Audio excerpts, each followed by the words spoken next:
शं नो मित्रः शं वरुणः शं नो भवतु अर्यमा शं न इंद्रो बृहस्पति शं नो विष्णुरुक्रमः नमो ब्रह्मणे नमस्ते वायु त्वमेव प्रत्यक्षं ब्रह्मासि त्वामेव प्रत्यक्षं ब्रह्म वदिष्यामि ऋतं वदिष्यामि सत्यं वदिष्यामि तन्वावतु तद्वक्तारम् अवतु अवतु माम अवतु वक्तारम्। ओम शांति।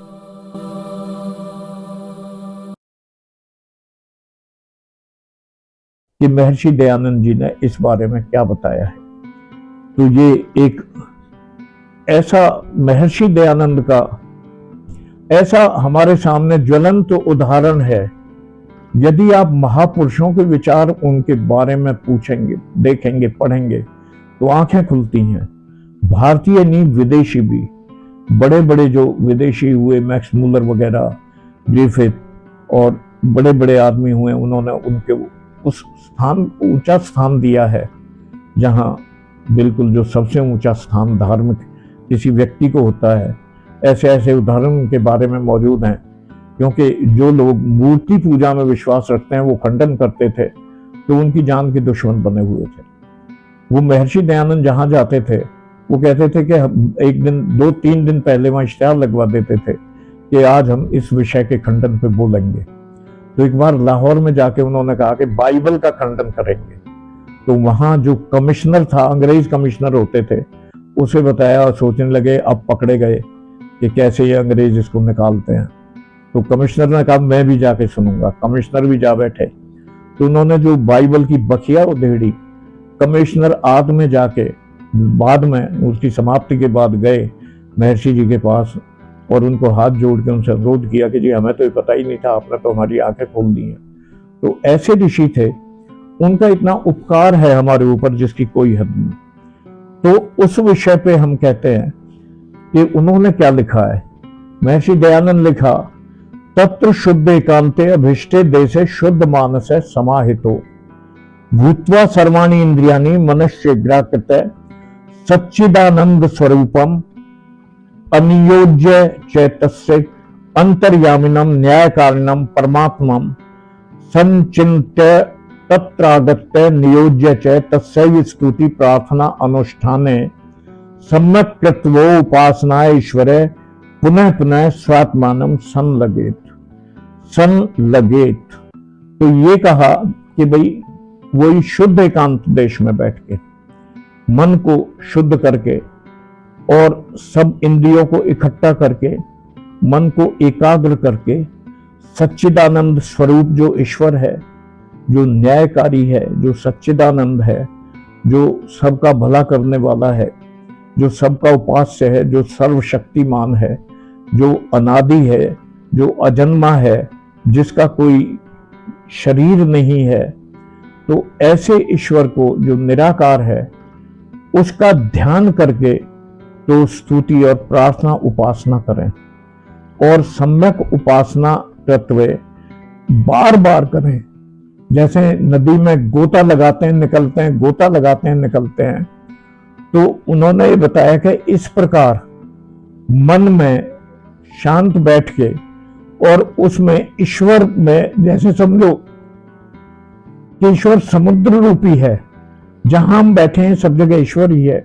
तो जैसे समुद्र में गोता लगा के निकलते हैं, नदी में गोता लगा के निकलते हैं, तो बार बार ईश्वर का ध्यान करें, उसकी उपासना करें, उसके जो सम्यक विचार हैं, ईश्वर की जो उपासना की विधि है, उस विधि के मुताबिक उसी का ध्यान करें, उसके उपकारों को याद करें, उसके लिए अपनी श्रद्धा से नतमस्तक होकर उनके प्रति अपने विचारों को व्यक्त करके मन मन में उनसे, प्रभु आपका जो ये हमारे ऊपर इतना आशीर्वाद है ये बना रहे, इस तरह प्रार्थना उपासना और स्तुति बार बार करते रहें उनकी।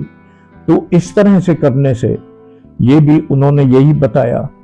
तो अब जो है हम इस विषय पे इसमें ये जोड़ते हैं कि एक और शब्द गायत्री मंत्र के शुरू में आता है ओम। ओम गायत्री मंत्र का पार्ट नहीं है, ये अलग से लिया है। भूर्भुवः स्वः तत्सवितुर्वरेण्यं भर्गो देवस्य धीमहि धियो यो न प्रचोदयात एक गायत्री मंत्र है। ओम इसमें अलग से लिया है। ओम जो है 3 अक्षरों से बना है, अकार, उकार और मकार। इसमें मुख्यतः ये 3 अक्षर ही आते हैं। तो अकार जो है, अकारेन विराट अग्नि विश्वादिनी।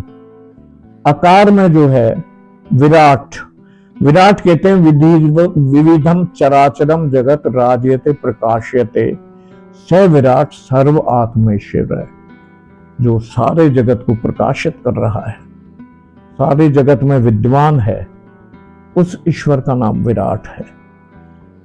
अग्नि अच्छते प्राप्ते सत्क्रियते व वेदादि भी शास्त्री विद्वत भी चेत अग्नि परमेश्वर है। परमेश्वर वो है जो सारा, मतलब सब कुछ को हम उसको प्राप्त करते हैं, उसको वेदों से जो भी हमें ये होता है, प्राप्त होता है, उस अग्नि को, उसको सारे को, ये हमारा जो है, ये अग्नि जो है ज्ञान स्वरूप, ज्ञान स्वरूप को अग्नि कहते हैं, जो सर्वत्र प्राप्त होता है वो ज्ञान स्वरूप है। ऐसे ही विश्व बताया, विष्टानी सर्वाणी आकाशादीनी भूतानी यस्मिन स विश्व है, यद्वा विष्टोऽसि प्रकृत्यादिषु यह स विश्व है। विश्व बताया कि जिसमें सब कुछ प्रवेश कर रहा है, ये पृथ्वी, ये सूर्य, ये आकाश गंगा, ये निहारिकाएं, ये सारा विश्व जिसमें प्रवेश करता है, जिसमें सारा जगत प्रवेश करता है, वो विश्व है। तो ये विश्व भी, ये तीनों ईश्वर के नाम हैं। इसी प्रकार आकार से होता है, ये आकार हो गया। फिर आता है उकार, उकारेन हिरण्य गर्भ वायु तेजस आदिनी, ये 3 आते हैं। हिरण्य गर्भ है, हिरण्यानि सूर्यादि तेजासी गर्भम यस्य तथा सूर्यादि नाम तेजसाम यो गर्भ अधिष्ठानो स हिरण्य गर्भ है। हिरण्य गर्भ उसको कहते हैं कि जिसके गर्भ से सारी चीजें निकली हैं, प्रकाश करने वाले सूर्यादि लोक, और ये जो जितनी भी पृथ्वी है, जितना भी ग्रह घूम रहे हैं, ये सारे जिससे निकले हैं, जो उनका गर्भ स्थान है, इसलिए उसे हिरण्य गर्भ किया।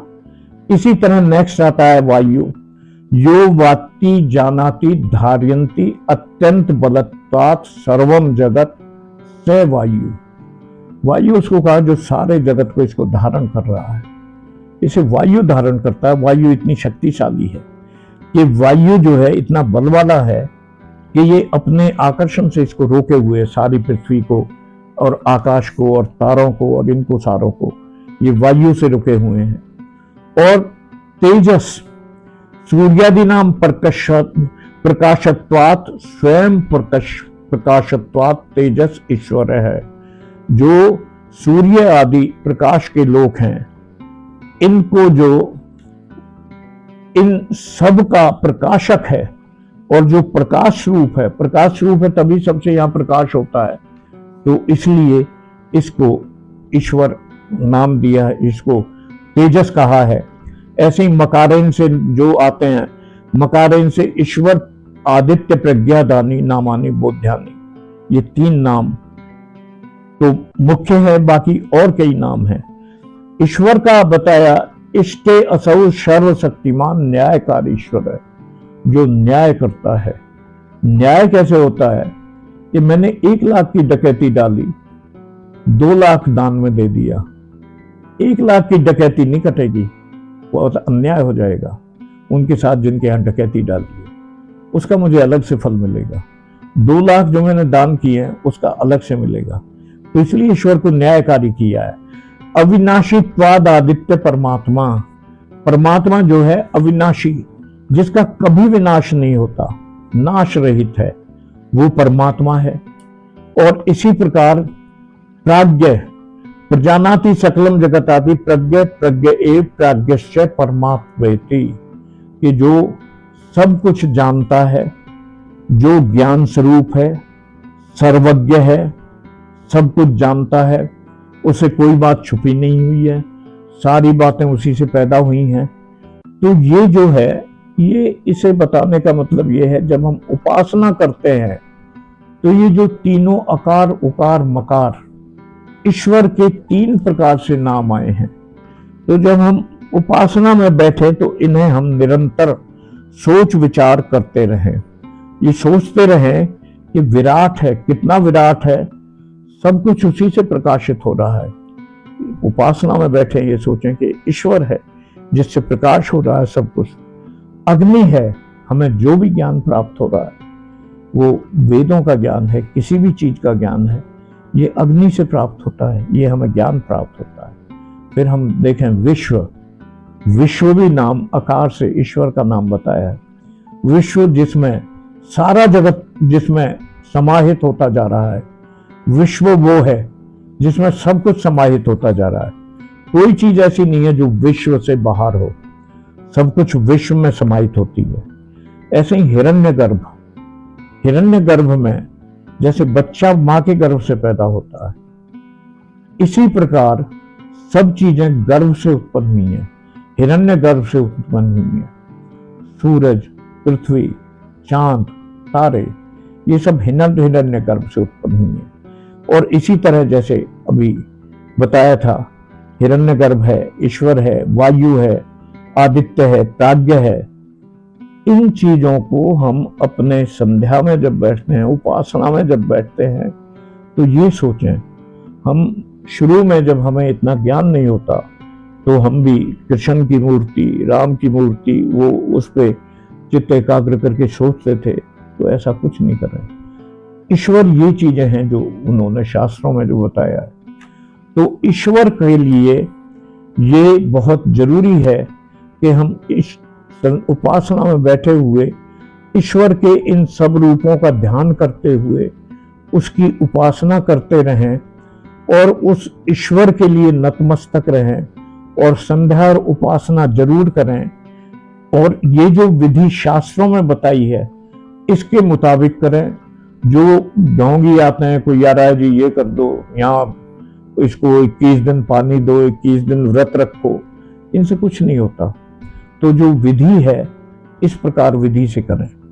तो ये हमारा उपासना विषय है तो बहुत लंबा, जितना चाहें उतना हम इसे खींच सकते हैं, कितने ही दिन खींचते रहें, ये तो तरीके से अलग अलग सब जगह बताए गए हैं। तो आज इसका समापन करके आगे से हम अगली बार हम गायत्री मंत्र और फिर मनुस्मृति आदि का विश्लेषण करके उनके विचार, उनमें क्या है, उनमें क्या गलत है, क्या ठीक है, उस विषय पर विचार करेंगे। बहुत बहुत आभार, बहुत बहुत आपका धन्यवाद।